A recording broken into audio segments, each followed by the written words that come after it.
Welcome to my channel. আজি মই আপোনালোকলৈ ঝটপট বনাব পৰা এটা চাটনি ৰেচিপি লৈ আহিছো। তেনেহলে আহক ভিডিওটো ষ্টাৰ্ট কৰো।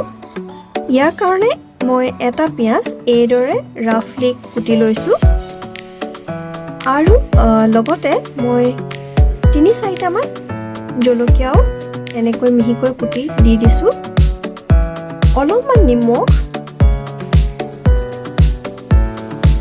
আৰু এয়া লাষ্টত কচুন্দৰী যোনটো আমি মাষ্টাৰ্ড সস বুলিও কওঁ আৰু আপোনালোকে এয়া কচুন্দৰী ইজিলি দোকানত কিনিবলৈ পাই যাব আৰু বাস আমাৰ চাটনি ৰেডি।